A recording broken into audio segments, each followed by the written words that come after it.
Daktari Gabone Qhsc.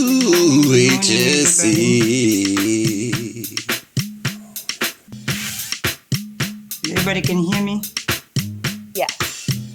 Oh, good, thanks. But we're just going to give maybe 2 or 3 more minutes and then we can start. And thank you for being on time. And thank you for sharing your Saturday with me.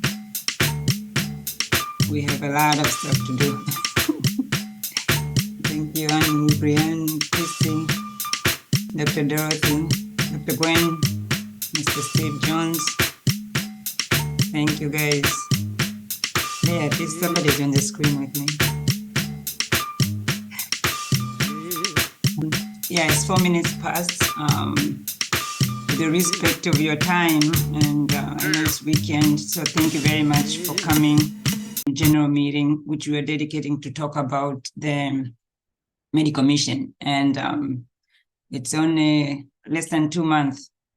Or in fact, it'll be exactly 2 months because some of us are leaving on September 8th, and then half of us also are leaving on September 9th, but we're all arriving almost a similar time around September 10th, so it's exciting.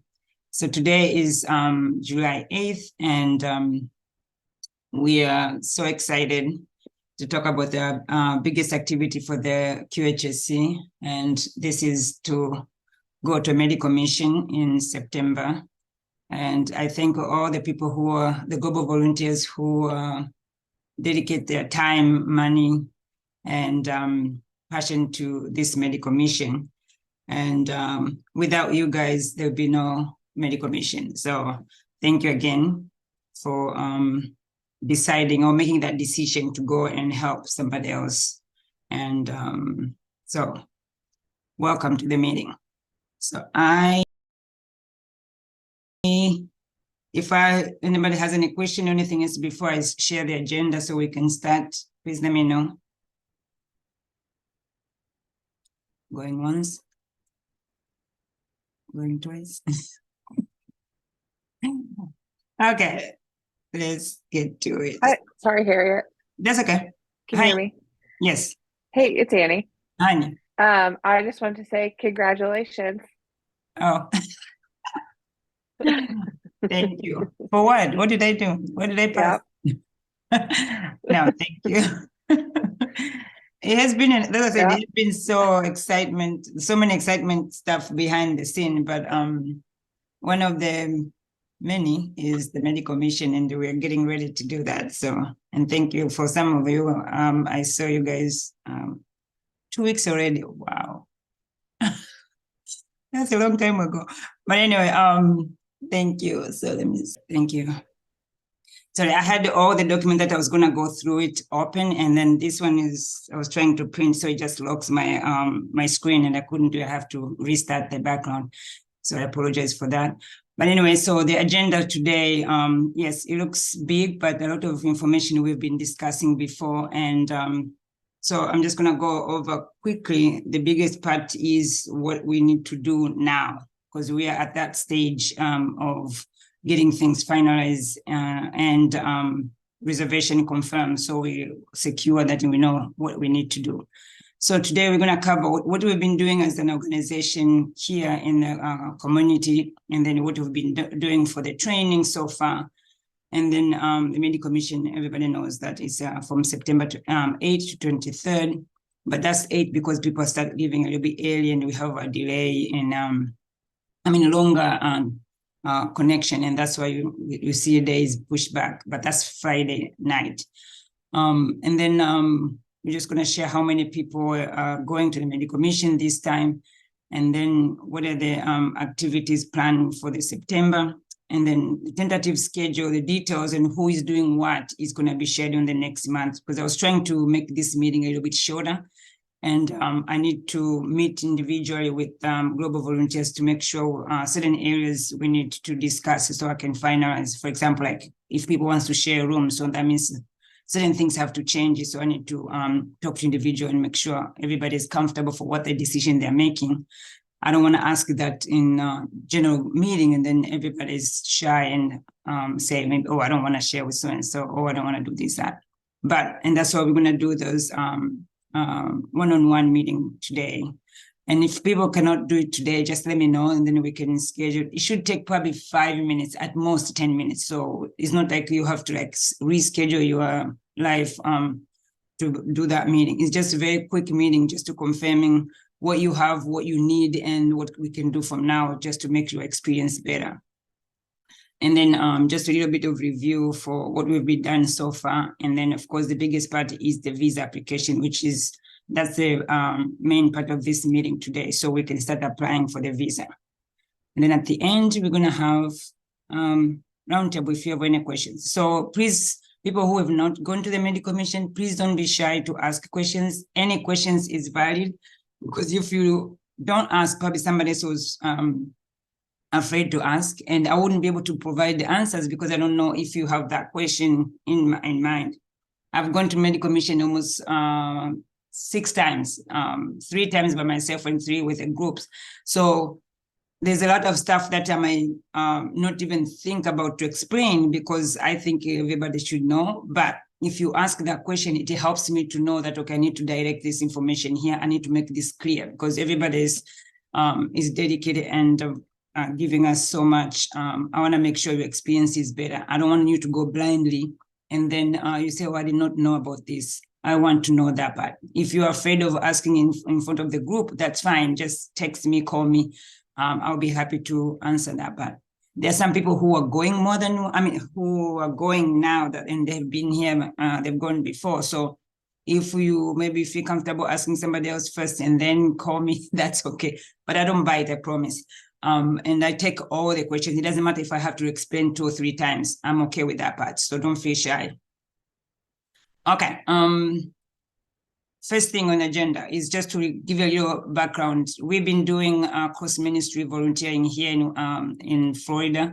And Qhsc Ministry is one of the nonprofit organization that provides several services in the community. One of them is to feed the homeless. Another one is like sorting food and giving people who are food insecure. So to try and like address hunger issues and food issues.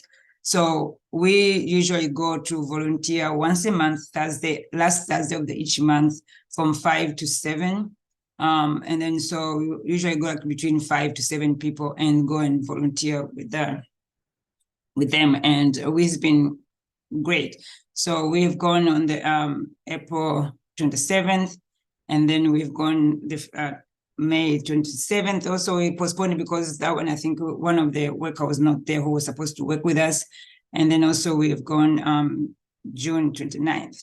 And thank you for people who went last. And I hope you guys have seen the video. We had them, these volunteer activities. It's helpful to the community that we are trying to make the Qhsc visible, because the community has have done so much volunteering and giving us a lot of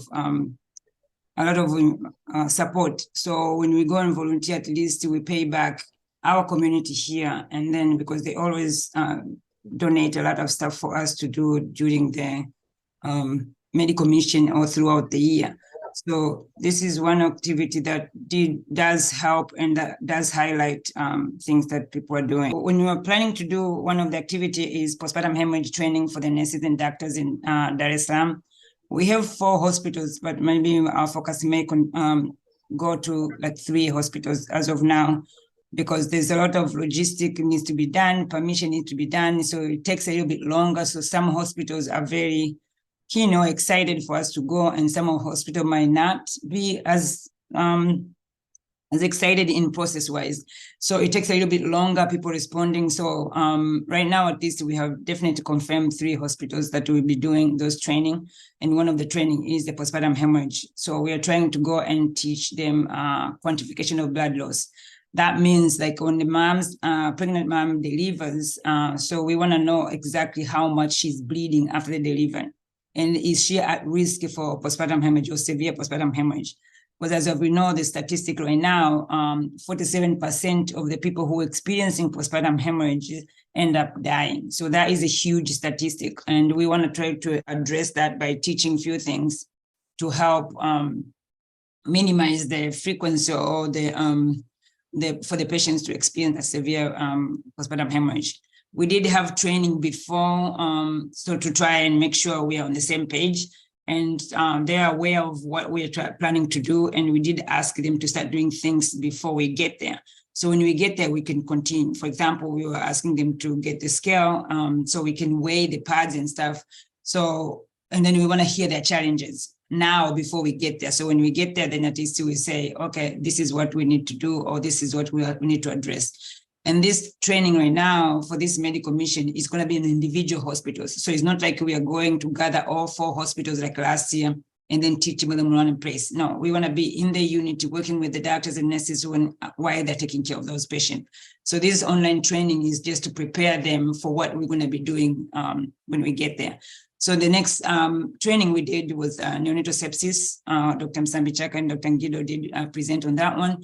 That was on May 20th, and it was well received, and they were excited about learning about the neonatal sepsis. And there was few things came out from there, and we're working to try and address that. Like, for example, getting the algorithm of how to take care of the babies when they're born, and then identify the babies who are at risk for getting infection and end up with the sepsis.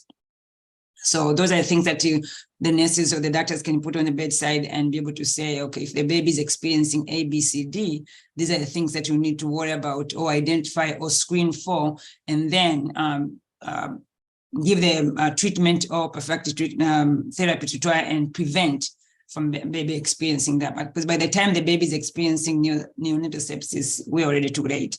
And the baby may lose their life because of that. So the next training that we're hoping to do with Dr. Gwen Randall is, I call Anesthesia 101, and she might have a different topic title, but so we're working to try and find out what they do now for the OR operating room.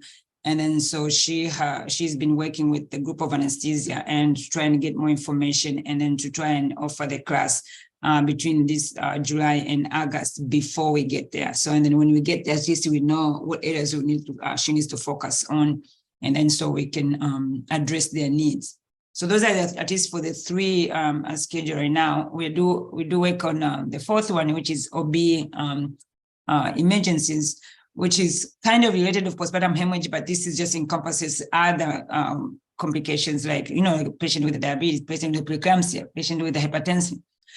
So all those things, we want to be able to address that. And then in cap to that, we're going to include the CPR. So because all these moms who are experiencing all these difficulties, chances is it could end up cardiac arrest. So then we need to be able to teach nurses and doctors to do the compression, the right frequencies and stuff. So if you've seen the fundraising on Facebook, we were trying to encourage people to support us buying this mannequin to be able to go and teach. And we are planning to teach all the staff who are going to be there when we are there. So like during the day when you're doing rounds, then consultations, and then in between when there's time, then we go to one of the area and start doing chest compression training.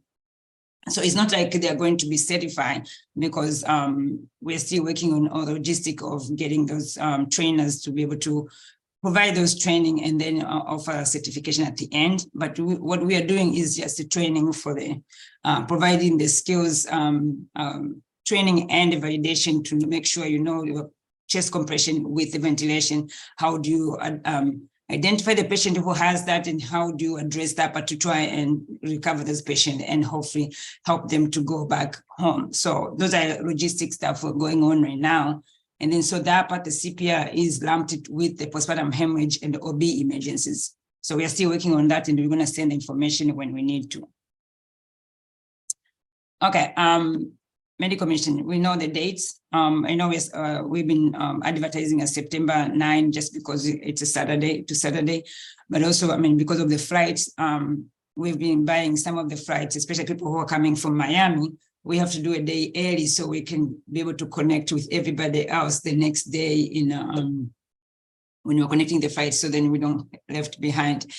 So there's a long layover, but we have more accommodation stuff to address people who are there early while we're waiting for the rest of the group. So then we can join in and go and the rest together, all of us. We, for people who have their ticket already, I'm hoping that you've had your travel insurance. So the travel insurance is different from the flight insurance. So when you're buying your ticket and you get that flight insurance, that is going to cover that ticket.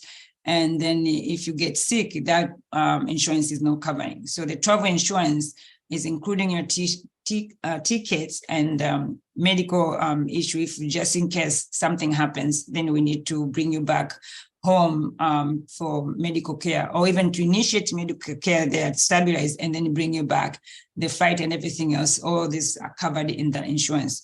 We pray that we are not going to need it, but just in case, as you know, healthcare workers, we always plan ahead to try and make sure we address any thing that can happen. And that's why we do all this preparation, make sure you have your vaccines, so we don't get sick when we get there, and we are healthy enough. And just in case if you get sick, then we have means to bring you back home as fast as we can safely and back to your family members.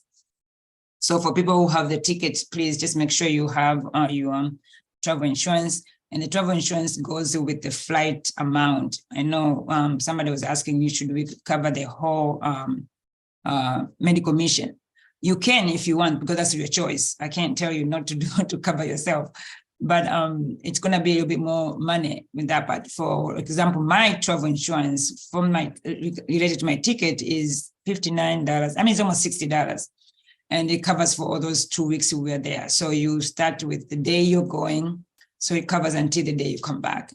Because it's asking what your ticket, the length of your ticket, so then they calculate that way. And the younger folks that are gonna pay less, I know Bree is smiling, but that's okay. And then so for everybody else, then it may be a little bit more than that. But I know for sure it should not be close to 100. It should not, unless you are choosing, you are adding more stuff, which you have the right. And that's why the part of the insurance, I let everybody choose their own level of coverage versus me dictating it. I find the ones that is basic, which I believe is adequate for what we are doing for the medical mission. I believe everybody is healthy enough to go to the medical mission, so we may not need all this extra stuff. However, that is your choice, and that's why I leave it for people to get on your own, which is okay. And if you need instruction for doing the travel insurance, we post it in the group, and it's in there. But if you need more information, just let me know. I can just send you the link and the instruction how to fill out that form, and it takes probably like 2 school minutes. district. I know there's one here, but it's there's one on Jog Road. Do you want to mute that? Bree? That walked it? Oh, I'm sorry. Okay, global volunteers. So thank you very much for everybody who has decided and committed by buying the ticket and stuff, now insurance, then visa, and then logistic stuff in Tanzania, to be able to go and provide care to the people in Tanzania. So thank you again. We cannot pay you enough, and we just pray that God continue to bless you every day. So as of now, we do have people from US, 14 of them, and then we have 5 from Tanzania, so which is makes 19. So if you have somebody who wants to jump in and join in and is ready to go, so let me know. But once we get the visa, it's going to be a little bit difficult, because by then we already finalize everything else in the trip. And sometimes if we already negotiate for 14 people, 15 people, when you add the 16th person, you might start causing a little bit more money. However, just let me know, and then we can try and ask the vendors who are helping us to negotiate those prices. And then so we can try and see if somebody is added there, what are the costs for that person. So as of now, that's what we have. So thank you very much. And I hope I can talk to individual people, so to gauge you, to make sure I understand if there are allergies and stuff, if there's any special recommendation, either from your doctors or personal, just let me know, so then we can make sure we address those things. I don't want people to say them publicly, but at least we know that. Previously, Dr. Msambichaka has been one of our consulting physician going with us in the trip, and she's going this year also. when I say that, it doesn't mean that she's going to be like, ordering stuff for us. No, it's just like if we have any medical needs or preference or questions as you travel, then she can be the first person to, advise you in consultation with your physician. So then we know we can address those areas and make sure you are safe. I know last time, I think one person had kind of like an allergic reaction to something, and then she was able there to help us. I think somebody twisted their ankle. If they were relaxing, they shouldn't be doing. I'm just kidding. But then, yes, so it's something that you medically needed before we start seeking out other physician or medical care. Dr. Msambitaka can help us with that. I mean, she's been doing all these previous medical missions, so I'm assuming she still wants to do that. She's not told me she doesn't want to do it, but I pray that she is going to keep doing what she needs to do. Okay, so that's for the people who are going. Any questions? No? Okay, let's keep going. So I did post this list of the appointments to see people individually. So just text me the time that you feel like you are able to. As I said, these club meetings might take maybe definitely less than 10 minutes. More like it's going to be just 5 minutes, because I just check, okay, you have a ticket, you have insurance, you have passport page and stuff. These are things that you need before your visa, and then go over any questions that you have, you want to share, you don't want to share the room. If you share, this is how much it is. If you don't share, this is how much. So all those things that I need to talk to individual people. I don't want to use as a blanket statement. I said, okay, you and you share the room. No, I'm not going to do that. So that's why I post this part, and then I put that real checklist. So it's a very short meeting. Yes, I left like half an hour in between, just in case if you have any question, I want to be able to feel like I can provide that time to answer your question instead of kicking you out quickly for the next person. So let me know. I know there's a few of you respond to that part, and I know some of you are working today, so I understand that part. So if you can find the time, just let me know. And then if today doesn't work for you, let me know tomorrow, probably in the morning, but in the afternoon, because I'll be traveling, go somewhere, hide, doing other stuff. Okay, let's see. Okay, so things that we need to be, to finalize probably by the end of this weekend. And that's why we have, part of it, we have that meeting today, I mean, the individual meeting. So of course, it's the budget. So the budget, yes, my goal, and I've said for people who have recruited, my goal is to make sure the medical mission is less than $3,000. I know other medical mission, you can go higher than that. I understand that part. And I know whatever, probably the places that they're going, it might be more expensive. I agree. But my goal is always has been less than $3,000. So we were able to keep that, all these 5 medical mission. But now this year, of course, for people who have gone to the medical mission before, this year, the tickets, individual tickets has been a little bit more than what we were hopeful. And then for people who bought a ticket last year, I think this time is almost like close to double the amount. And of course, now, we remember last year it was still COVID time, so people were not traveling. So the airline were kind of desperate of passengers, so they lower their prices quite a bit. But this year, a lot of people are traveling, and then so the price is a little bit hiked up, and that's why we are paying a little bit more than normal compared to the other years. So we are going to almost get close to that 3,000, but I'm still working so hard, and that's why I'm doing individual meetings to make sure there are certain things I want to be able to take out. So if it's causing a lot of issues, to make sure we are still staying under $3,000. But we are close, but I'm trying to make sure if I do the adjustment, everybody is okay with those adjustments as we finalize this part.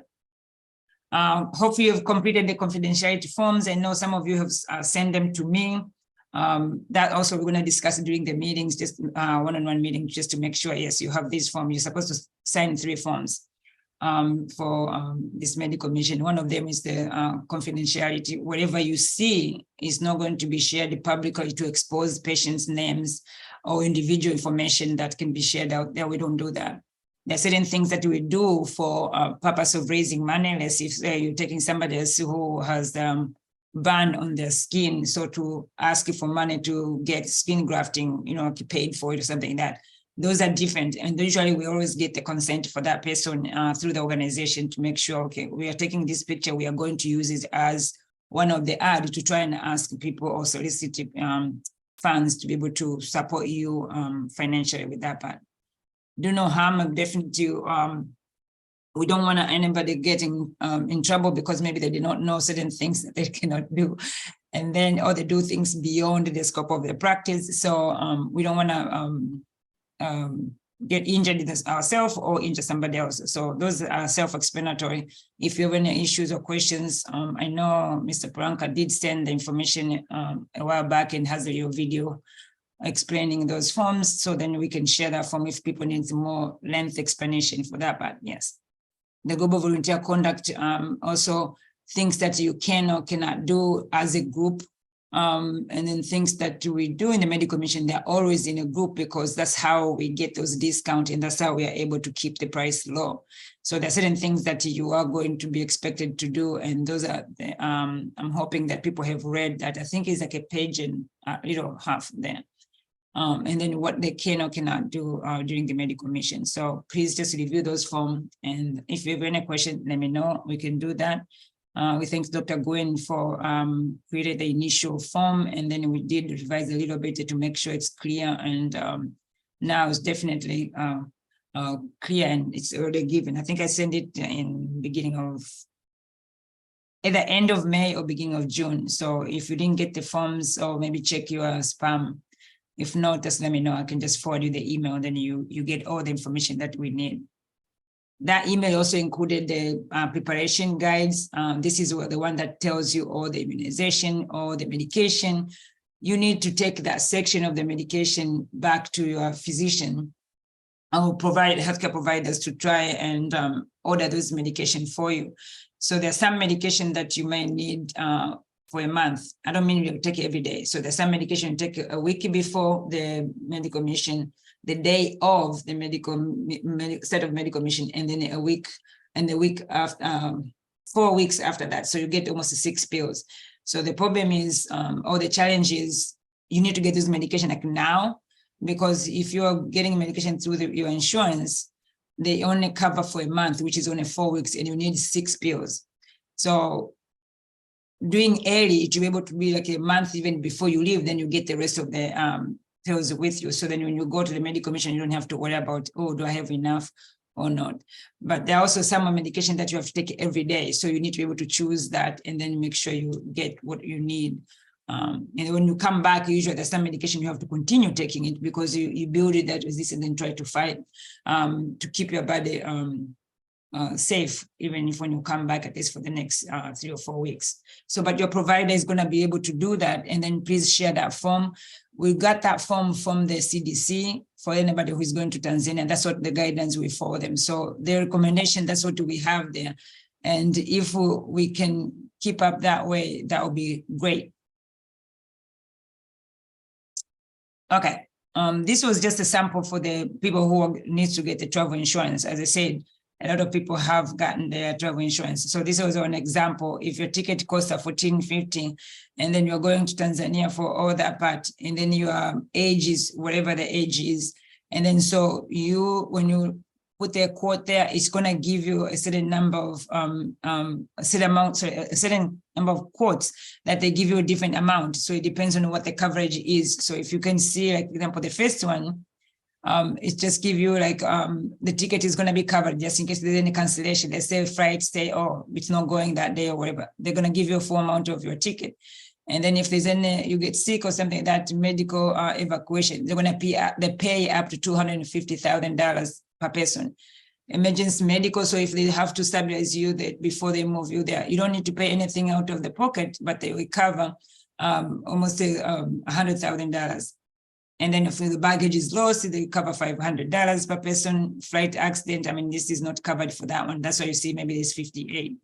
But when you have another one, I think it's John Hancock, you can pay 63. So you can see that your amount is increasing. It depends on what is baggage loss. Instead of 500, it's 750. And that's how I said, give you this option. You choose whatever you want to include. And then I said, I mean, maybe the difference is not that much, but that's what the coverage you want. That's okay.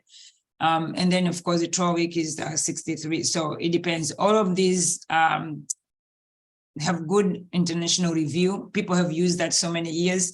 And you can see some of them have so many reviewers and giving them a better grade to it. So choose whatever is appealing to you, and there's nothing wrong with any of that. The basic thing I wanted for everybody to have is the medical evacuation, and then of course emergency medical coverage. That's the part. Those are two things I definitely want everybody to have, that just in case. We pray that nobody will get sick, and then so to need these services. But if it happens, at least we are secure enough to make sure we can do those things for you and bring you back to the United States without any problem. Okay. Any questions so far? Anybody brave enough to say something? No questions. Thank you. Okay. So in preparation for this, definitely we've been relying to ask people to do either fundraising on one-on-one. Some people have been asking their family member. We thank you for that. And the family member have been responding and supporting you and the organization. We thank you again for even introducing us to your family member and friends and ask them to help the organization. So thank you in advance. And then, of course, we have been collecting the supplies. So this year, people have been collecting supplies for the area that they're going to teach or the area that they're interested. So if somebody wants to go and do thermoregulation, then they go and raise funds to buy those little onesies, the diapers or the hat or the little mittens for the kids. So it has been working that way, and it has proved, at least in my eyes, to be a little bit more productive versus us just throwing online, just asking for money for the organization. Usually you don't get that much response because people do not identify with you listing 100 things versus if you list one thing. So people have been doing through their birthday, Facebook birthdays, and thank you for doing that. Because when you do that, it automatically goes to the organization bank account. So it's counted that part. And then usually I encourage people, let me know, and then we just give you the EIN number, which is that's an organization number. Then at the end of the year, you can claim that how much you spend to get to be tax deductible to your income or whatever you're getting and filing. So it does help because the at least Mr. Uncle Sam likes to help us and then give you that discount. And then so people have been collecting the supplies. Again, all those supplies, we are working right now to ship them to Virginia. So thank you for people who have brought already the supplies. And then some people are going to be bringing them today because I'm going to load them today and then tomorrow send them to Virginia, and then they'll be shipped to the shipping company. And then, so we are hoping if everything else is shipped by the 15th, which is next week on Saturday, it will be there before September 1st. Because remember those, they have to go through the port authority and being cleared. So it might take a little bit longer. And anything can happen on its travel. So it might take, so that's why they always just give themselves 6 to 8 weeks to get to Tanzania.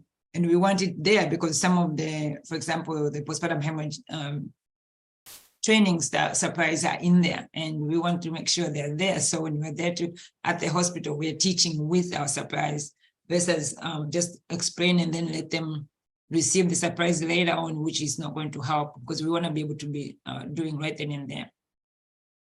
And I thank all the people who have been participating in the glasses. So this was the first year collecting the glasses from individuals. So thank you very much for every single person who have bought the glasses and some of people who use some of different organizations to collect those glasses. So it has been a huge success. We're going to give you the tallies of what exactly, how many they are when we get to Tanzania, but we're going to have a rough estimate before we get there because as we collect them, we count them. And then when some of the stuff that people buy, we ship them straight to the agency, and then I want to make sure from there, so the agent, the shipping agent. So then from there, when they arrive to Tanzania, we're going to be able to see how many we're going to count it again, just to make sure we have enough for whatever we're supposed to be doing. So we had so much grasses. So thank you again for that. And then one of the, oh, sorry, what I was explaining is under here. So, so yeah, Catherine, Tanisha, and Dr. Gwen, and the couple of people also bought those glasses again. Thank you. We have another project that was sanitary pads for Professor Hector George, and she worked with the NSNA from South University. Thanks, Alisa. So they were able to collect a lot of pads. So this is the number there, the 3457 plus 1200 from Dr. Gwen. Thank you very much. So that is a huge number to go and help those 5th, 6th, 7th grade from Minazini. So those girls at least don't miss school because of that. And at least even if we save them 1 month of the supplies, that is huge, because remember this 5th, 6th, and 7th grade, they might experiencing having period for 3 or 4 days, or even 5 days. So that's a week worth of assignment and homework and stuff. So if they do that every single month, how much time are they missing? And we hope that they will be learning, but they can't, because they have to stay home, because they don't have the supplies to taking care of themselves or protect themselves, so they don't get embarrassed on getting soaked with the blood. And you know, for kids will make fun of you if they see you are either bleeding or you are stain your clothes or something like that. So in doing that, but during this project, when Professor Hector George started last year, she said, and we were like, yeah, sure. And then she went far and beyond my imagination, and Dr. Gwen collecting through the FEE organization. So thank you guys, and Catherine and Tanisha, thank you again for continue doing that. But, and I know that some people again have collected individually. Once we know their names and stuff, we're gonna list every single one of them and send them a thank you note to tell them that we do appreciate that. But there was no way we were going to do the grass collection without individual support like that. So thank you. Janet Musa also has been working with the backpack and the school supplies, and she's been working on those things through. I think she's going to bring some of the stuff today. And then also Bree has worked with postpartum hemorrhage, and a lot of chucks and pads, gloves and stuff have been collected already. Some of them have been shipped already to Virginia and ready to the shipping company. So thank you, Bree. And then we are working on the CPR training. That's the, I just told you in the beginning that we're doing that through the Facebook. And we already raised $415. We need 682 to be able to buy the 2 mannequin for adults, 2 mannequin for the infant, and 1 mannequin for the pediatric. So once we have those 5, we'll be able to get the training of all these individuals who, I mean, the doctors, the nurses and doctors at the hospital. So in each hospital that we go, we're just going to station ourselves somewhere and then do this CPR training for every single one of them throughout the day. So it's not like, okay, maybe from 9 to 12. No, it's just going to be your station there, and whoever is able, and then they come throughout the day. So to try and catch it as much as you can. Some hospital that we're going to be there for 2 days or 3 days, then we are hoping to get even more. And they are aware and they have promised that they will try to make sure they staff more people on those days so they can get those training, because they do want them. So at the end of the CPR training, we're just going to give them the certificate of attendance and participation. That is different from the certificate being trained to be, you know, like a healthcare provider with the CPR. But this is like almost the way we teach like an adult in a community, that if you see somebody is falling down, you can find the heart rate, then start pumping the chest. So what's the frequency do you have to pump the chest to do this and this and this? So that's the part we just give them the skills. And then as the program will continue grow, so then we're going to continue getting those certification for the trainers, and then so we can actually certify them that they have learned that part through one of the organizations here in the United States. but that is a long-term goal. But right now we just need for them to have that skill, even if it's a sports kids or athletes, they're playing on the field and somebody pass out or fall down or whatever, and they need to be able to know, okay, where's the heart? Do the person have heart rate? Can they respond? If not, then what do I need to do while you are calling for help? And so they don't have like a 911 emergency call like here in the United States, because it will take forever because the traffic is crazy. But they need to know that initial resuscitation while we are helping, we are waiting for the help. And that's what we are going to do. If we're going to any of the area that we're doing other healthcare training, we're going to include the CPR. We're going to the sports also, we're going to include the CPR. We're going to the school, we're going to include the CPR, just to make sure at least they have that basic understanding. If somebody faint or fall down, what are the things that they need to identify immediately to be able to start giving them help? And then while they're waiting for the professionals. And I already said, Dr. Gwen, thank you for the glasses. And she also gave the laryngoscope, which she's going to be using for training. We're excited and thank you very much. And then one of our biggest project is the nutrition, and Mrs. Christine Behoniak and Teresa Cooper, they have been working diligently to do that and make this project grow and become like a household name for us now. So anytime we say at the school we are going, they're like, are you going to buy lunch? So at least we are feeding somebody. So feeding those 830 kids is a blessing, just to see their happy face doing their part. So Mrs. Christine Behoniak has been working so hard. She collected the shoes, and we discussed last month's meeting, working that shoe project, so which I think is going to be one of our projects on the future fundraising, to make sure anybody can be in any state do that, to be able to raise money for the Qhsc by collecting used decent shoes to donate in one of their company. And then we give you more details, but right now she has worked so hard, and I think she raised close to $400. Was that Ms. Christine? Oh, you're muted.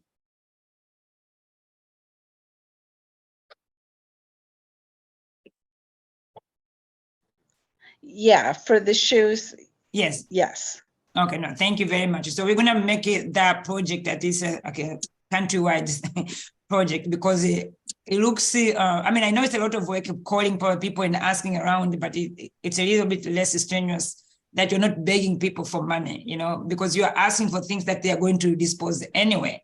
So can we get that and then use it for feed these kids for 2 weeks? So that's good. And then another part for that project is going to get water bottles, because these kids are living in a very hot area. It's almost like a Florida temperature.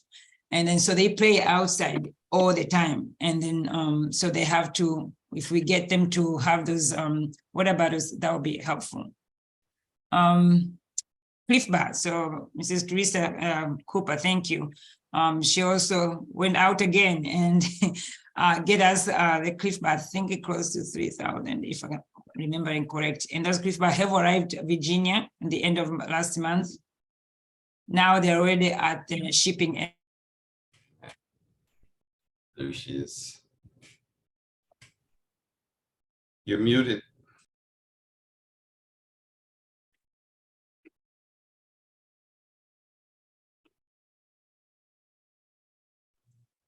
You're muted, Dr. Gabone.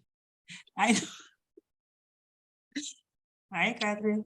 No, yeah, it just say, okay, your internet is unstable. I'm like, no, and then just kicks me out. Sorry, guys. Okay, I guess maybe I'm talking too much. He wants to kick me out. I'm almost done with these parts. But anyway, Cliff Bars, they have arrived in Virginia. And then thank you very much, Ms. Teresa Cooper and Mrs. Christine Behoniak for working on that part. So they're already at the shipping agent to be shipped to Tanzania. So at least we know we will have something to give those kids when they're doing the nutrition learning lessons. So then they will have something to munch on while they're listening. So that's even, oops. And this is a picture of the Cliff Bar. So, oh yeah, we did have like 2,106. Yes, and those are in the bags and ready to go. Okay, so one of the area that we need, and then I'm gonna let everybody speak now. One of the area that we need is still need a notebook, crayons, pencils, index cards, erasers, and the backpack. And we are still working on a few things. And if you know anybody who can donate the money for that, and then so we can order them and send that, yes. We are still looking for some alternative just in case if we can't get the backpack. Can we get those little softy bags, just at least the kids will have something to put their school supplies in there. We're trying to work on that, but the challenge that is gonna be is because we already sending this stuff away with the shipment. So that means anything that we raise from next week on Saturday, we have to take with us, which is not an issue, but we wanna make sure if we can morning, we'll be sorry, someone was calling me. If we can send things with the shipment, is it'll be easier once it cleared, then we don't have to worry about the airport, because sometimes the airport give us a little bit of issues because they want this permission, that permission to show them before we can take it into the country. So it's a lot of challenges if we take stuff with us. There are certain things that if we take, they're not going to worry about. But if we take in medical devices and stuff, we need those permission. We usually do have them through the shipping of the cargo. Then usually those are easier to clear vessels at the airport because they need more stuff. And then you start have to stay on the call and start calling people around. And sometimes like last year, we got there around 5 in the morning. So it's hard to get the administrators at 5 in the morning on Sunday to come and help us at the airport. So yes, this year we're gonna get there around 2 in the afternoon, yes, but still it's Sunday. And you know, like if for anybody who works during the week, when Sunday comes, you want to be, you know, like resting. You don't want to be bothered with other work stuff, but we're gonna continue finding ways and try to address that part. Last thing I have on my list is the visa process. So usually the visa process is you get specific things that you need to have ready to go, and then we walk you through the paperwork. It usually can take 15 minutes to 30 minutes. It depends on how you do the, you are familiar with the online application, but also I have the little step-by-step. Like, so if you put my step-by-step on the side and then you open the online and go line by line, it should not take you that long. The challenge is gonna come at the end that you have to upload your passport page, picture page, your ticket, invitation letter, the organization letter of status. That means like the IRS is saying, oh yeah, you're good. And then the registration for that the organization is valid. So you have almost like 7 attachments. Those are the part usually that's the challenge is. And I always ask people, do those things before you start doing the online stuff, because it's gonna time out. And then you have to log in again and back like that. So if you have all those stuff ready to go before you start those application, then application is probably less than 15 minutes and you'll be done with it. But we always work, there's maybe 4 of us. Yeah, I know last year was Mr. Poranka and the Catherine Dudek and Valentine's were helping in Brie, I believe, we're helping people to log in and go step by step. And I said, it becomes easier if you have those documents ready to go. And I think I sent the letter, the email, the end of May, which ask you all these things. You need to have these things before you start the application. I'm going to show you the application quickly and then I'm going to stop talking because that will be my last thing. Let me see, there's application. Okay. I'm going to stop sharing that one. Let me share another one.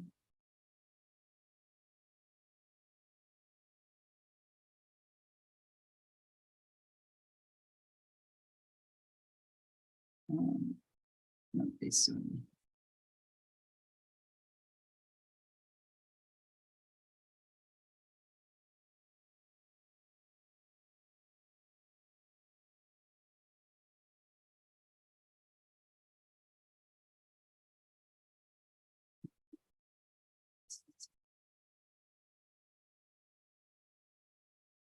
What did you see on the screen? Like the top of your passport picture, but it's cut off, and then just the attestation, all the files. Okay.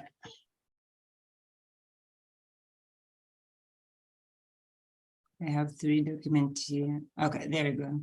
Sorry about that. Okay, so you can see that. Yes. Sorry, I'm moving it too fast because I'm trying to. Okay, so this is the step by step. Close your eyes first. It's going too fast. Okay. So when you get that link, oh, there we go, sorry. So this is the link that I will send it to you. So it's asking you, the visa is here, it's $100, it's multiple entry. So you need 2x2, 1 passport size. You need the cover letter, which I will give you, attestation, I will give you, IRS, I will give you, the 2023 annual certificate of status, I will give you the saved PDF ticket. So when you get the email that you have your ticket there, so PDF it, like save it as a PDF so you can condense it and make it smaller. And then of course the credit card payment. So this is the live link that you're gonna click, because this is a Word document. You're gonna click on it, it's just gonna give you this page. So when you do this page, you go for the new application. So when you get to the new application, it's gonna come, you have to put your name and your passport numbers, whatever. So once you create this, this is what you're creating the account. So you can come back later to complete that part. Give it a security, and then you say new application, you have to prove that you're not a robot. I don't know why, but that's okay. And then it's gonna give you the number. So this is the number that you're gonna for next time when you come back, when it says your application ID, that's where your information is gonna be saved for what you're putting in there and the date of when you apply for it. And then, oops. Okay.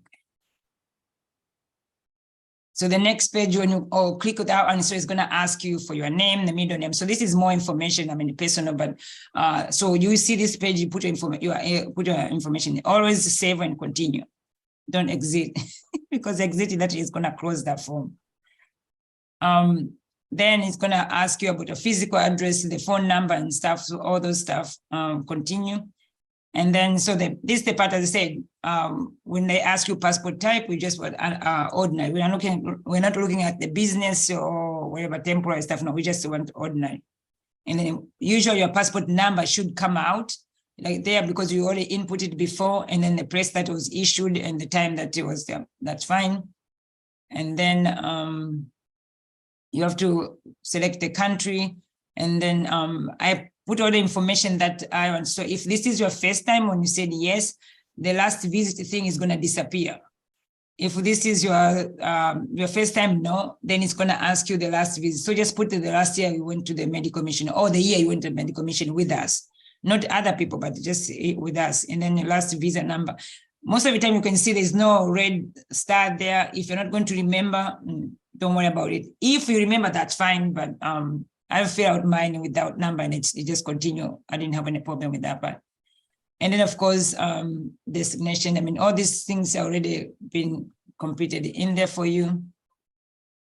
You're gonna have this page. Yes, so this is the first time. Have you been before? Then yes, and you have the information in there. So that part you need to remember, you're applying from United States, nearby embassy, even if you're not near DC, you put it in there just in case. So all the information for the Qhsc applicants goes there. Remember, you're doing online. It's not like you're going to face-to-face. And then type of visa is multiple entry. And then what are you doing? We're doing consultancy work with registered NGO, which is Qhsc. And then you can say, this is your first time, yes. And then all these things, you don't have to complete that part. The destination is the Tanzanian mainland.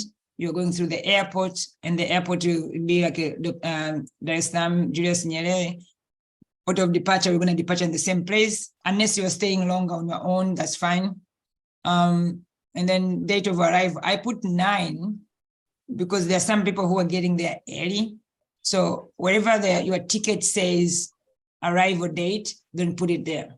And then here, stay duration, more like it's going to be there 14 days, but I put a 16 just in case, you know, like either a day before, a day after we're traveling, we know that. So I put 16 days there. But they can count from your ticket, they see that. let's say maybe you're supposed to leave on Saturday, something happens, you have to leave on Sunday. So that's already night to happen. You know, with the flights, maybe something happens on that Saturday, we have to leave Monday morning, for example, but at least you are still covered. As I said, most of the time they're going to give you a visa for a year. So that should not matter, but just don't be stressed out. Just put 16. If you feel like you need to count them to be exactly 14, that's okay. It does not matter. And then, so the host information. So this is the part that everybody's going to have this information exactly the same. And please copy exactly the same, because this is the person who is giving us invitation letter. That's Mwananyamala region, and that's Dr. Benella. And the reason we are there is the medical mission for we're doing training. This is the address of that place.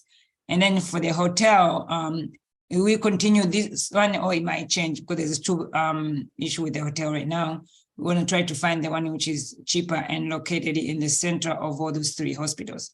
So as of now, this is the one that we have reservation ready to go. But if it changes after I send you the invitation, it's okay also. We can let them know when we arrive at the airport.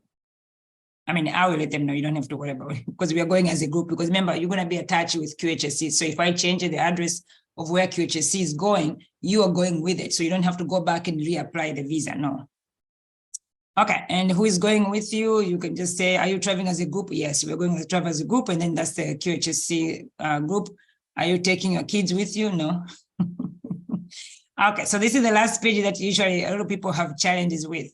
So your passport picture. So this has to be a passport picture that show your face and stuff. So most of the time, they want the current 6 months picture.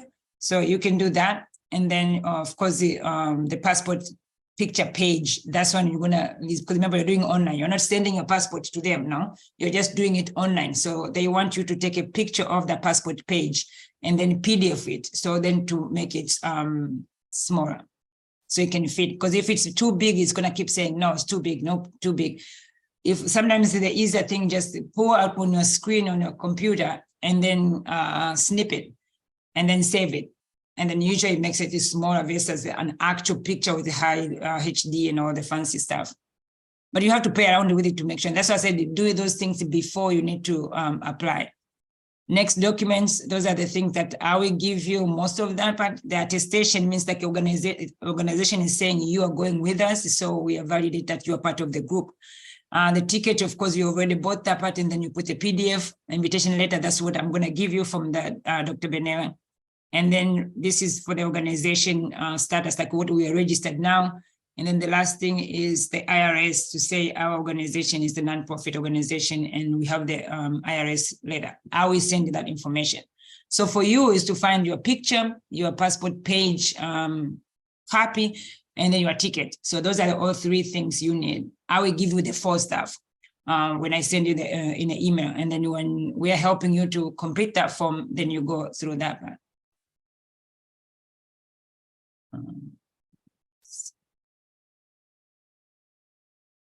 And that's it. Then yeah, and if you have to come back, then it's going to ask you for your application ID. Remember the first page when you created your name and stuff, that's the number. Please take a screenshot of picture so then you can have it to apply it again. Because otherwise, if you don't have that, you might struggle to get your record. Then you might have to restart the whole thing again.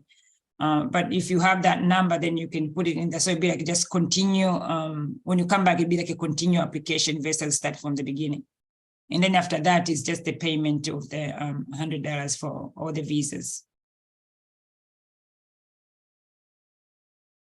Any questions for me? I was gonna say, we could next, we could have yourself and maybe Annie, if she's able to talk, discuss the Amazon Smile, because there was a discussion about that in the group chat. The Amazon Smile ended. I'm sorry, I didn't see what is the discussion in the group chat? So for some reason, we're still getting quarterly donations from Amazon. And when I buy stuff on Amazon, it still says your charity of choice is Dr. Gabon Qhsc. So I don't know if maybe they're just not allowing new organizations to join, but I can look into it. Okay. And see, because it's still showing up whenever I buy anything on Amazon, and I'm still getting the emails. I mean, it's not very much. It's like, you got $46 this quarter. but if we had more people that were able to participate, that would be, every bit helps. So I can look into that and see if they ended the program completely, or if they're just not allowing new organizations to, register, or what is going on. But Okay, it's no, still that'll be showing good. up for me. So yeah. No, that's good, because last year I think we had 285 from Amazon for people who were shopping. Yeah. Just And by it's- putting the yeah. name there, yeah. So that is a lot of Right. money that we did not expect, and that's Yeah. gonna. Cool. Yeah, I'll look into that. Thank you. You're welcome. I think Mrs. Christine, you had some ideas for future. She's always thinking, and I love her for that. Go ahead. Yeah, I was just next year I'm planning a dinner. I was working with a fundraising group, and I belong to a cooking group who has already committed to helping me and putting on this African dinner fundraiser. So I already got a big roll of tickets, and part of the fundraiser is to have a basket raffle. So what I wanted to ask from people is if you can start thinking about different things to have to put in a basket raffle, especially related to Africa and to our purpose. So if you can just think about it, if maybe when we go to Africa, different people could pick up things, that would be awesome. Yeah, so basically that was my concern. I wanted to do it for next year, and I'm planning on going to, there is a group, Buffalo has a large immigrant population. So there is a restaurant that has different stations in it from all different countries. Oh, wow. So I want to work with, there's Ethiopian and South African, and so I want to see if maybe I can work with some of them to help cook for this dinner. Oh. Yeah, I have to talk to them. There's a lot of planning going into this, but the main thing right now is working on the baskets and what we're gonna, one thing at a time. So that's my first thing, and then from there I'll keep you updated. No, thank you very much for all the effort and time, even the thoughts to try and find ways to help QHSC. I mean, it's very commendable, and we appreciate every little thing you're doing. And then so I do like that idea of having a basket and people contributing that part. So definitely, yeah, when we go in Tanzania, I'm hoping people are there is a day that people are gonna do shopping. So if you're buying your fancy stuff, I'm like, okay, oh, if we do this, like in one of the basket item, that could be nice. And I think that's also the similar idea as what Catherine Dudek had before about the gala and having silent auction. Catherine, are you in there? I'm here. Yay! You wanna run everybody about your ideas too, almost similar to Mrs. Christine? Yeah, almost the same. Was thinking that we could have a Tanzanian themed dinner, and at the dinner do like a silent auction or just an auction in general for different basket items. And while you guys were there this year, to try and pick up some of those things that we were thinking of auctioning off, like one of the drums would be very cool to bring back. Maybe do like a different snacks and drinks from there. Like I still have a couple of tea bags that I got there and 1.5 cans of Africaf left. So even just doing like a little basket of different items, that people enjoy in Tanzania. I was thinking also of doing like a family like outfit. So getting the same pattern and like a dad and mom, and then like 2 kids dresses, or like, a little kid's shirt. I think that would be really cool too. So definitely just items that you would want someone to bring you back from vacation. Think about it like that. That's a great idea. Was that also part of the gala you were talking about, or is just the dinner? Well, you already know that I would love to have a gala. Give me a reason to dress up.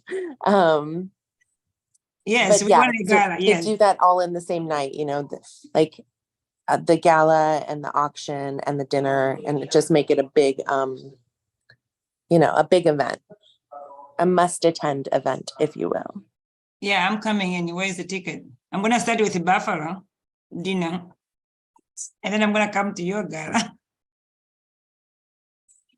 No, but those are the greatest ideas to raise funds, definitely. And I know last time when you did the kitchen piece or whatever, that was one of the options that you had, and you're like, okay, can we do the gala and dinner and silent auction? So I know we didn't even we had so many things last year, I think, when you're talking about, and then so when this time when Mrs. Christine Behuniak, she said, I'm like, that is what we do. Catherine was talking about the same thing. So I think it probably is just either to synchronize, so we have one Buffalo, one Florida, or if it's at different times, then how can we divide the the resource? So then Mrs. Behuniak had enough for those resources and donations for the dinner, the basket, and then also Catherine have the stuff for the silent auction and stuff. Because if we put it that way, then at least we can identify certain things, and if things are missing, then we can add more stuff to it, and make bigger baskets. So then wherever, when she's selling those tickets, then she can say this basket worth whatever.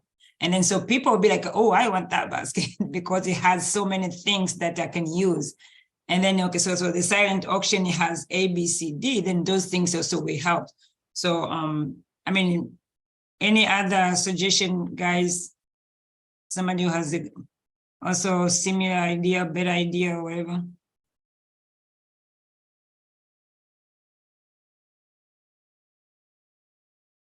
Bree? Anybody? Going once? Going twice? I have another idea. Yes. I forgot, if we could possibly get a Qhsc basket together too, would be really good. Some of the items that maybe are on Etsy, or if we had an Africa basket and a Qhsc basket to really hit them with what we're doing, That's a good idea. Bree? And I have one more idea. If Mr. Prunk, if you could help do a video this year, or like a slideshow or something for the dinner of the school program, for me personally, for doing the nutrition with the school program and us, in the school and the teachers and things like that, that could be shown during the dinner. Because these are people, I'm having it at an arts center, and they're mainly people who are not familiar with our group and not familiar with what we're doing in Africa and so it would just mainly be something to get them familiar with it and what they're giving their money for and that kind of thing. Yes, and I remember you asked me about that before, so definitely, yes. We can put something together. How long do you think, Kristen?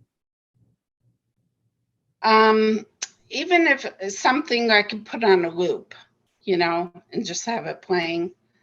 Yeah, so how much content? Like how many, like 5 minutes or 10 minutes content, then you can keep it, or how much? Oh, I see what you're saying. Probably like 5 minutes would be more than enough. I don't think you're really going to hold people's attention for longer than that, just to really get the idea across. Okay. Do you have time in mind? Like in, I don't know, June or whatever. Oh, for the dinner? Yeah. Well, now that I'm not doing it until next year, probably either fall or spring would be. And since we're just going in September, I'd say fall is kind of a short planning time. So most likely spring. I'd like to do it before we start planning for next year. So maybe April, May. People are itching to get out from up here in the Northeast, where they've been cold and shut in all winter. So they want to get out and do stuff. So around April would be a good time. And Catherine, what time do you think? Usually the best time of year, I think, for us to do anything outdoor or to get people to go outside is February, March. I think that's when our best weather is down here in South Florida. It's not too hot and you're probably not going to get rained on. So maybe like end of February, beginning of March, we can aim for that. Okay. So I suggest you start working on your logistic.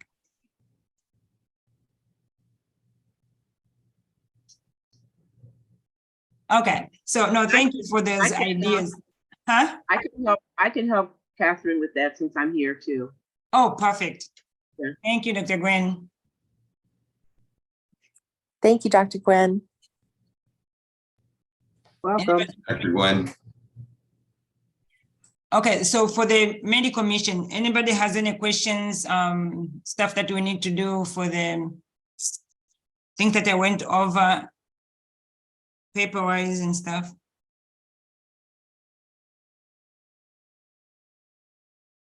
As I said, don't feel shy to get in touch, and then so we can address that part.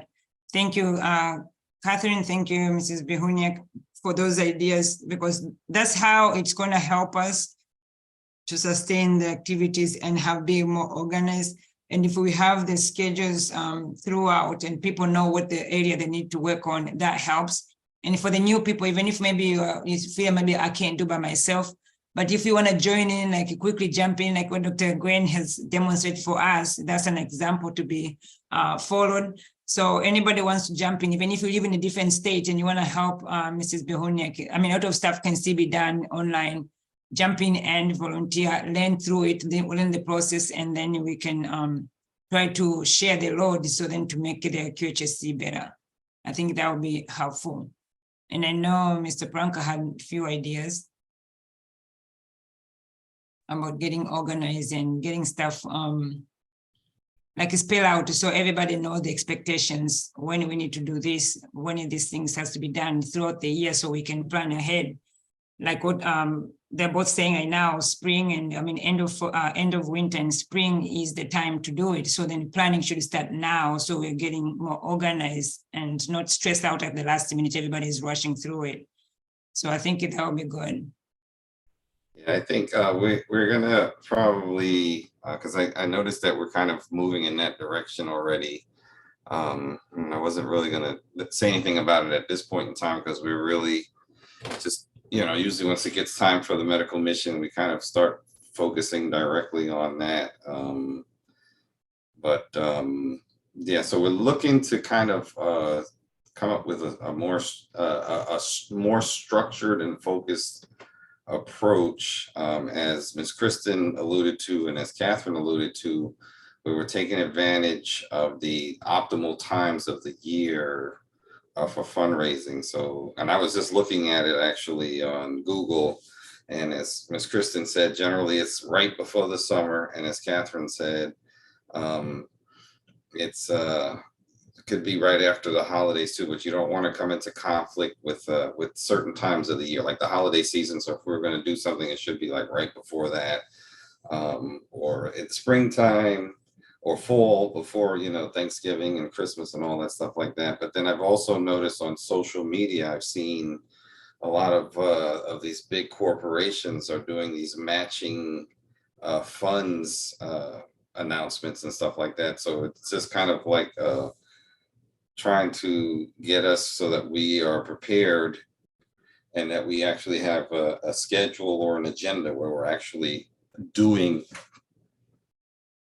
those things yearly in advance of the of the medical mission, trying to bring in more funds, because I was talking with Harriet, and I really think that the grants and things like that, I'm not saying that they're not possible, but we're like the 1 in 10 million people that are applying. And I know some people do know people within organization. It's almost like looking for a job sometimes even harder. And then there's a lot of organizations out there that say that they can help you, but they're just want to make you feel good and, you know, have you join, you know, these different, like we ran into someone who talked about this and that and this, selling the book for this and that, and seminars and webinars and training. You know, they want you to pay for this, pay for that, pay for this, but in the end, there's no, it doesn't lead you anywhere but to you still having to go out there and apply for the grant. So it's a very tough, it's a tough market, the grants market, but there may be other avenues that we can still take advantage of. It doesn't mean that we won't apply for grants, but it just means that we'll start focusing on other little areas and trying to get those funds in. And believe it or not, we've been doing some form of matching with Cliff Bar. So we always got to tip our hats to Cliff Bar. They don't get any credit, or we don't get much credit from us because they don't really ask for any. We would love to give them credit for everything that they do, but it doesn't seem like that they're in other words, they just do what they do. They don't really care whether they get credit for it or not. They're always willing to help us, so that's a good thing. But I'm a big supporter of Cliff Bar. So we'll discuss that more down the line. So I don't know if Dr. Harriet has anything she wants to add. No, I mean, I appreciate, yes, we are getting close to the medical mission, but also there are some people who are not going to the medical mission. So they might have some ideas to start working on it because they have time at the moment. Hint, hint, Catherine. I'm just kidding. So that she can help us, even if it's a medical mission. But I know for Mrs. Behuniak, yes, she's going to a medical mission and she's worked so hard. So her hands have already been tied. Her hands and legs have been tied already for the medical mission. Yes, but she has some experience. She had a leg ahead because she's been working on it to know for sure what she can continue sampling, even if the medical mission is going on, which is great. I agree with you. Then yes, the focus is the medical mission, but if some people can also start working on those ideas slowly, that's okay. They can add to it and help us and give us a head start. So as soon as we come back, if we start addressing those things, people can start sharing their ideas because they've already thought about it almost for the last 2-3 months. And then it helps. And because, yeah, before the holiday, people can work on it and start getting all the stuff. And then the holiday comes. As soon as the holiday is over, then we started getting those fundraising going. So that's good, I think. Yeah, then I'll just read to you what I saw here. It just says typically fundraising events happen in 2 seasons to avoid major holidays and summer breaks. The fall is ripe with events from September to November, and spring is our busiest season from February to June. And then, as Catherine mentioned, if you, I guess, having something where you have access to some, you know, an area that's outdoors, it might even be less expensive, or, you know, gives you more flexibility on finding sites and stuff like that. So I think that's a perfect, in other words, she's already on the program. So we just have to keep pushing it. And I think we're all excited. I mean, I can speak for myself about the whole idea of having a gala or annual fundraising dinner and things like that, because we work hard. And, you know, I'm sure everybody's heard this saying, especially in healthcare, you know, when you work hard, you party hard, so, or you play hard. So that give us the opportunity to do a little more socializing. Okay, thank you. So keep those ideas, suggestions going. Thank you. And people who I know the people in the group here listening in, I do appreciate all the ideas, suggestions and stuff. And please share if you have some suggestion that you think the QHSC is going to benefit. And then even if maybe you're not going to be able to participate in the grand scheme of things, but you can join in other projects, that'll be helpful, that'll be great. And as I said, anybody wants to jump in and help, work with Mrs. Behuniak, that would be great. And I'm sure she can use the online support, yes. And of course, like working on those videos, yes, Mr. Pranka is going to help. And if you want to jump in and also help, because maybe you have an idea of how to make it a little fun and make it appealing, so you can reach a lot of people, please jump in and do that wherever you are. You don't have to be in the same city with the person who is doing it, but that will help all of us. And then so we want different sets of eyes to contribute and make QHSC better, and then make it more visible out there, and then less work for everybody, and then so we can both enjoy the process. Anybody for the new people who are going to medical mission? Brianna, Christy, Dr. Dorothy, she's not new, she's experienced already. Anybody who has any questions, comments? Mr. Steve Jones, Lady V? Anybody? I'd like to say hello to if Dr. Dorothy is here. I didn't realize that. I'd like to say hello to Dr. Dorothy.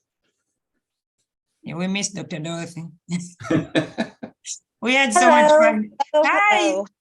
how are you? Took me a minute to figure out how to unmute. I am fine. And with both of you on, I wish to convey my sincere congratulations. Parank, you got one heck of a woman. Oh. I just want you to know that we all know it and we got our eyes on you. I've been told that. I've been told that, yes. Okay. And Harriet, you got a good guy too. So Yes, I will for both keep of it. Thank you, Dr. Dorothy. oh, and I'm just so pleased. So thank you so much. I'll look forward to seeing you guys. I Yes. can't wait. I can't. We had so much fun last year, Dr. Dorothy, at the medical mission. That was, I can't wait. So thank you for coming. Yes. We had a great time. Yes, we did. And then I'm flying out with Miss Kristen this year. For some reason, we happen to be on the same flight leaving out of Dulles. I'm not sure what your itinerary is, but what's the airline again, Miss Kristen? Is it Emirates, I think, or Emirates. Yeah. Emirates has really good food. I just have to tell. No, I mean, honestly, I don't know if you guys remember the people who have been in medical mission before. I always wanted the Emirates, but it's so expensive all the years. So we ran away. We went to Turkish. This year, Turkish the price was at 1,900. I said, what exactly are you offering in that? So when we found the Emirates was at least cheaper compared to the other ones. Oh, I was so happy. I was like, you guys who are going to the medical mission, you locked out. You have no idea. This is the first class. I mean, not for but the first class compared to the Turkish. This is the first class airline, international airline. You will see, and you tell me. I don't want to say too much because I want you to experience that part. So something else.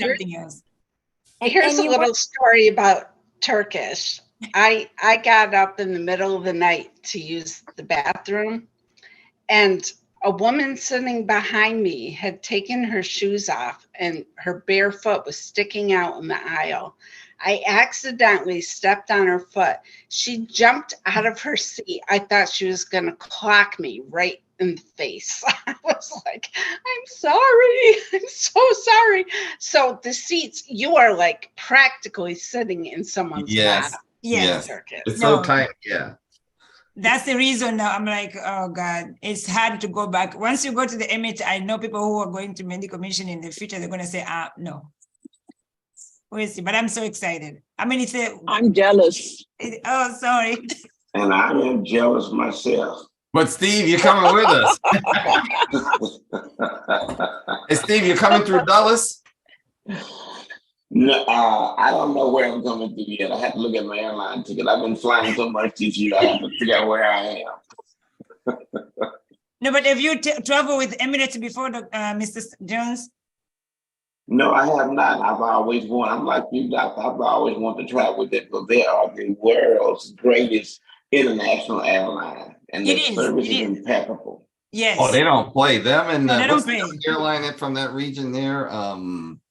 There's another airline too. I got on that plane and I walked through first class one time, and I was like, "What is?" I thought I was in a nightclub or something like that. Yeah, walking around giving people hot towels and people. Yes. Not the nightclub. Yeah, I Oh, thought they were gonna have like a hot tub in the first class or something like that.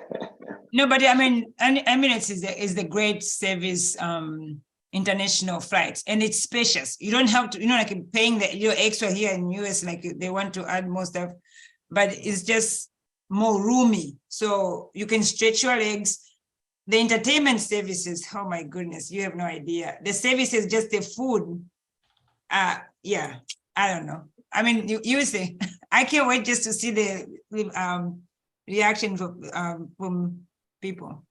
But it's a good airline, so I'm glad we were able to get to see it. Yeah.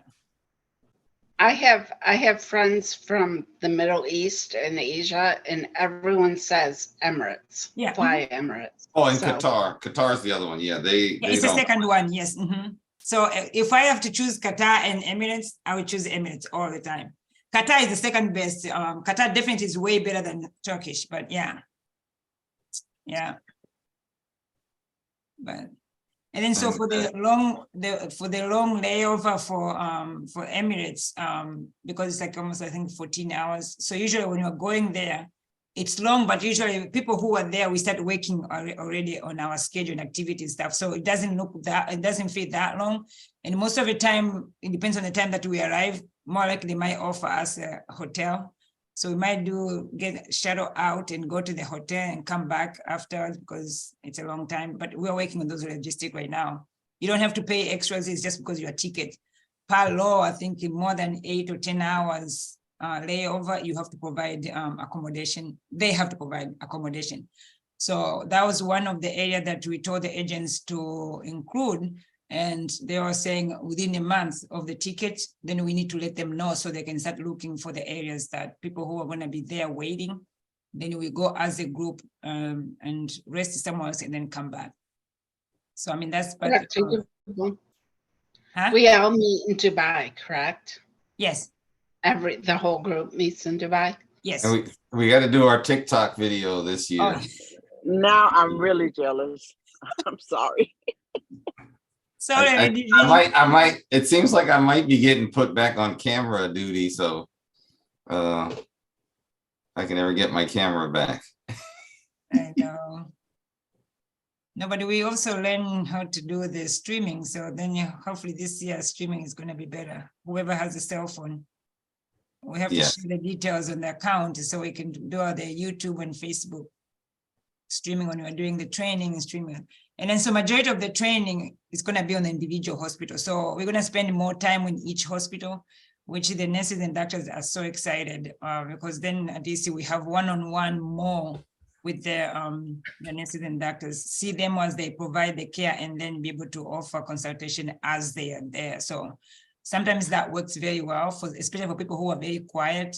If they come in a class and then you have 1 or 2 people who are very talkative, so the people who are not talkative, they're going to just sit there quiet and then leave with their questions. But if we see them taking care of the baby, if you see them that delivering somebody and then there's a suggestion you can do, or they work with them with the CPR or the anesthesia. So those are things that they're excited. They want us to be there. So, yeah.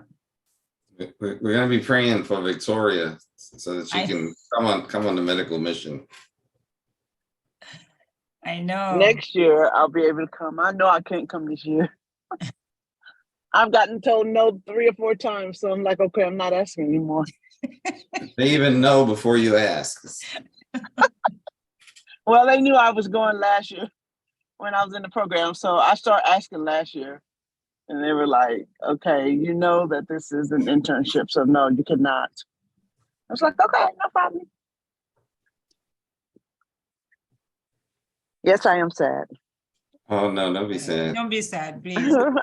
We'll definitely, I'll try to fill that vacuum. You can go and take my place there.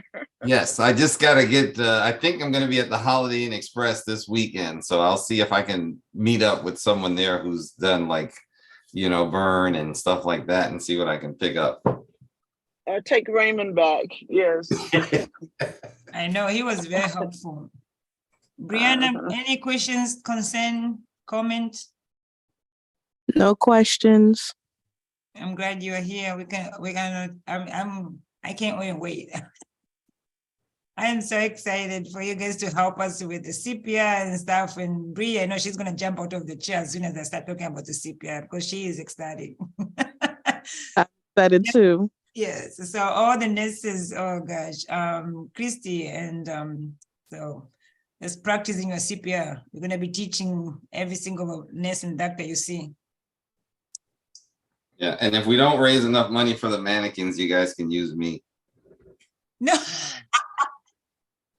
We will raise enough money. You don't want broken ribs.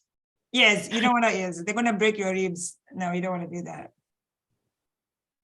Well, they actually have to physically pump it so to make sure they know. So we don't want to do a live person. Yeah, by the end of the day, I'll have to go to one in the Amala. Oh gosh. But anyway, Are you buying them from the Red Cross or where? no, Amazon. Amazon. Mhm. But they're not the same mannequins that we used last year, those baby ones, right? No, this is for just a regular CPR mannequin, the big ones. They're not the same, no. Is it just a torso Yes. or is it a head too? Oh no, there's a head. Okay, and it has the pad that says go press harder. Yes, I think it has the real Brie. I'm She's checking. She's looking it up now. Yeah, because I know there was a Give us a GPS location on the actual store that's selling it. No, I'm just kidding. I feel like I'm in 24 now. And I think it should tell us the efficiency and characteristic of the pump, the CPR, and then the heart rate. If you're too slow, too high, I mean, too fast, sorry. And then so we have 2 adults, 2 new infants, and then 1 pediatric. Yeah, the infants are full body. Okay. And then the adults is still just the head and torso, that's it. It's the torso and head, yeah. Yeah, okay. Is that what Dr. Dorothy you're asking? Yes, that was what I was asking. I Okay. just was curious. Yeah, so we posted it in Facebook. I can post it again in the group. What do we? You know, I have to tell you, I don't do anything with Facebook. I don't do anything with social media. If it's not on your WhatsApp, I mean, this is like, I'm maxed out here. I have to tell you, I just, that's one of those things I don't do. So I apologize. So. Oh, no, that's okay. No, But I can, okay. I can Very send much. No, I can, yeah, I can send it on the WhatsApp group, and or I can send even in the different text just to see what it is. Yeah, I will do that. Okay, well, thank you very much. Yeah, no, this is very good. Yeah, so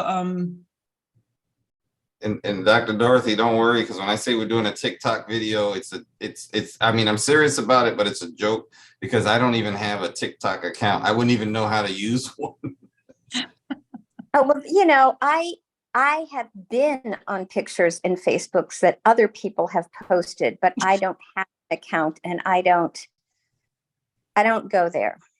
okay. So I'm just, I don't know, write me up as a cranky old woman. What can I say? Oh no, So no. I'm forward to seeing everyone in September. Yes, we can. Yes, thank you very much, and thank you for submitting the forms. I got the forms. Yes. Oh, good. Yeah. So are you going to talk to me later about the budget, or you want me just to send you the information on the side? How about the information on the side? That would be great. Okay, thank you, Dr. Dorothy. Dr. Dorothy, it has the rate monitors, but I sent it in the group. Okay, yeah, it just popped up at the top. Yeah. You guys are really good with this tech stuff. I just really have to say. I know. That's a good thing to have young people. Don't get it over your head, Brie. Yeah, they Well, help. That's why they'll be like, oh, do this, do that, do this. No, don't do that. I'm like, okay, fine.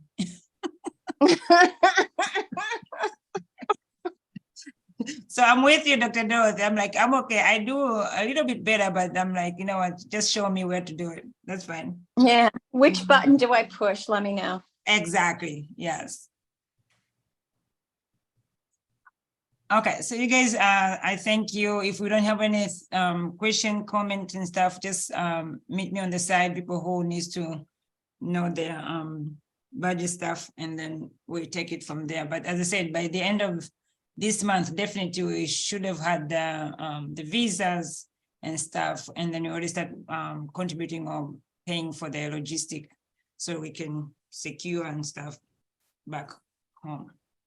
And then we get ready. And then as I said, next month in August, we're going to share the schedule now. So because by then the visa and stuff is done, so we know for sure which area you're going to go, how many days you're going to go in this area, how many days this, or where you're going to eat lunch here, dinner you're going to be here, where you're going to sleep, activities that we're going to be doing each weekend to just fit in the schedule. So you know, okay, when is your downtime? Like maybe you have to, people wants to walk in the evening. So we're going to try to make the schedule, you know, accommodating that part. So at least you can have some time in the evening to recoup before we eat dinner again together. So it's going to be regulated to a point that people have some time to rest. I mean, an hour, 2 hours in the evening on yourself. So people wants to read books, that's okay. People wants to stay outside and get some fresh air, that's fine also. So I know somebody wants to go swimming, okay. So we're gonna try and figure that part out and give you the details. So then, because after the August meeting, then we start packing. So by then, that's why we need to say exactly what you need to do, so people knows how many t-shirts, how many whatever they need to pack, how many scrubs you need to pack. So then we know the second bag, the first bag is always yours. You can put your own stuff. The second bag, usually we ask people to put the donation, extra stuff that we need to carry with us and then distribute to everybody else to make sure we have it, so nobody's paying out of pocket to pay for the extra luggage. But that was going to be the next meeting. Okay, Yeah, anything else? Yeah, just a quick reminder too, we're not physically making the t-shirts this year.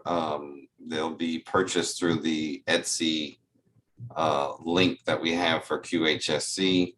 So every purchase also will be a percentage of it, of course, goes to the production of the shirts or the hoodies. And I still need to go in there and get my hoodie and my t-shirt just for general purposes, but we will, everyone should have a certain amount of t-shirts for the actual mission. So you'll hear about that again at some point in time. So yeah, through this month, yes. Mm-hmm. We're gonna start posting stuff like things that you need to get, things that you need to be able to ready. And then so when we have that schedule in August, so you know for sure what you need and what you have done collecting wise, and that's it. I don't want to take more of your time, guys. If we are done, I thank you everybody for coming, and thank you for sharing your stories, and thank you for even come to listen and hear what we need to do. I'm excited. I'm blessed that you guys are willing to go and help the people from Tanzania. So let's keep working. Any suggestions are welcome. All questions are valid. Please bring them. Thank you, guys. tutafanya kazi. Bye. Thank you. Bye. Thank you. Yes. Catherine, are you coming to see me?